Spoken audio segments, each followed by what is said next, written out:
हाँ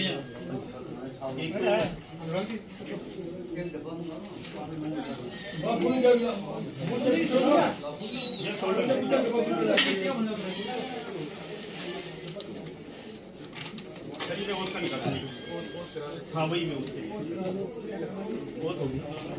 Dr. Udeshpal Sharma, having been nominated as an independent candidate to fill a seat in Legislative Assembly of 1989 Haveli Poonch, do swear in the name of God, solemnly affirm that I will bear true faith and allegiance to the Constitution of India as by law established, and that I will uphold the sovereignty and integrity of India.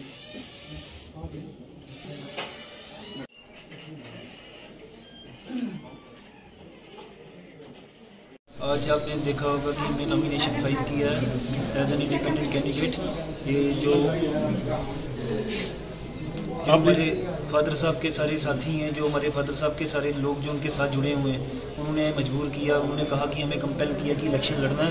क्योंकि आपने देखा होगा जो जमहूरी निज़ाम है 10 साल से हमारे जम्मू कश्मीर यूटी में नजर ही नहीं आया, 10 साल से कोई इलेक्शन नहीं हुआ है।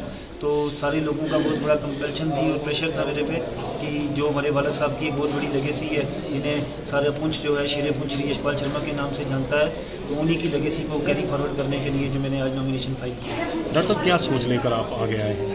सर देखिए, आज बहुत ही मुद्दे हैं जो हमारे यूटी में खास करके दिख रहे होंगे आपको। खास करके सबसे बड़ा मुद्दा जो है वो अनएम्प्लॉयमेंट का है, कितनी बेरोजगारी है, बेकारी है, और किस तरह से देखो आप यूथ गलत एक्टिविटीज़ में ड्रग माफिया कितने हैं जहाँ पे जो लोगों को अपनी तरफ अट्रैक्ट कर रहे हैं। वो वजह क्या है? क्योंकि कोई जॉब ही नहीं है, एम्प्लॉयमेंट ही नहीं है। और आपको पता होगा पुंछ में जिस हिसाब से वादे किए जाते थे खास करके हमारी यूटी में कि इंडस्ट्रियल सेटअप होगा, प्राइवेट सेक्टर जितना ज़्यादा होगा उससे ज़्यादा बच्चे एंगेज होंगे, वैसा अभी तक हमें कुछ दिखा नहीं है।